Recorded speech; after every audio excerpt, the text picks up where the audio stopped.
1,100 miles east along the border in Texas, the crisis is also turning dire. Republican state lawmakers are calling on Congress to act with all means necessary. Come back from vacation. Provide funding to address the situation as hundreds of illegals flood the border there every day. Joining me now is Texas Lieutenant Governor Dan Patrick. Dan, hi, Laura. Congressman Castro, by the way, is saying that Washington should basically butt out. Yeah, look. It's clear that we need stronger leadership in this state to stand up when the president or anyone else in Washington tries to mess with Texas. So he's addressing you basically there. Yeah, let me tell you what. The Texas Senate passed a resolution, as you know, a few weeks ago, calling this a crisis, calling it an emergency, telling the president to do whatever he needs to do. Laura, these people are deniers and deceivers. Either they can't face the truth or they know it and they're deceiving the American people.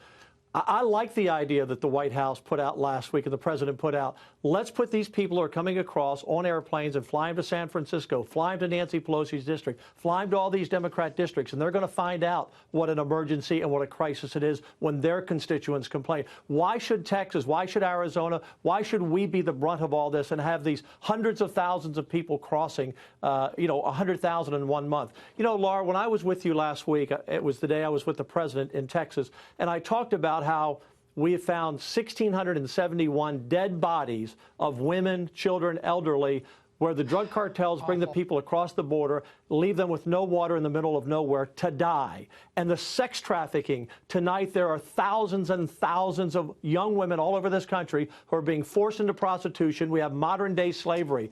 And Laura, right now, somewhere in Texas and elsewhere, there's a little girl crying because she's trapped in a cantina having sex with 20 men a day and can't get out. And somewhere else, there's going to be some elderly person dying. They're crying, they're dying, they need help. And the Democrats say they care about people. They don't care about these people. Look, I put American lives first. Power. I care about American lives first, but this is also about these people. It's all about power. Yeah, I want to show you and play something for you. You spoke of Pelosi earlier. Listen to what Pelosi said yesterday about this issue.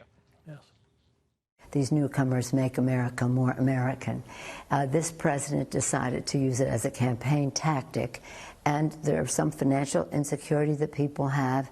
He blamed it on trade. He blamed it on immigrants, and it found a market. But I don't think that's where the American people are.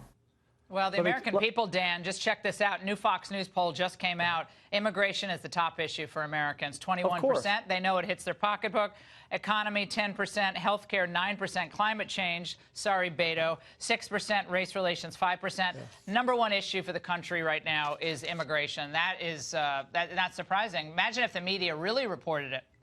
Yeah, you know what, Laura, when I hear something like from soft-spoken Nancy that she seems to care, it's almost treasonous what she's doing, selling out this country. I view her as nothing more than a slave holder because she's in charge of not helping these people, these poor young girls that are trapped in cantinas and bars all over this country. Nancy Pelosi and Chuck Schumer are responsible for this. And I'll tell you what, I'm going to put out a $100,000 bounty right tonight, Laura, on your show. I will give any Democrat $10,000 to their favorite charity. Come down to Texas and go out in no man's land with me, where these cartels drop off these pregnant women, these children, these old people, and they die. Come with me, Democrat. Come from Rhode Island or come from whatever state you want to be from, where you don't have a clue about what's going on down here to Americans and people. I'll take them out. I'll give them half a gallon of water, and I'm going to see how long they last. And they're going to realize it's a crisis. And I'll take them to a cantina where we just rounded up 59 young girls recently. And before we can help them, the drug cartel lawyers are there to spring them, and they're scared to death to say anything. Yeah. This is a crisis of unbelievable portion. Pete Buttigieg, by the way, Pete Buttigieg says, well, South Bend isn't full up. All you people saying the country's full up, South Bend's not full up. You got 102,000 people population in South Bend. This month, we're going to have 100,000 people, they estimate, cross the border illegally. Entire towns send the jet planes here. We'll take them to his town. We'll take them to his town. But I'm serious, Laura. Any Democrat who wants to come, 10 grand, I'll take them out no man's land. Let's see what they think about it then. Thank you, Laura. A challenge has dropped down. Thank you, Dan.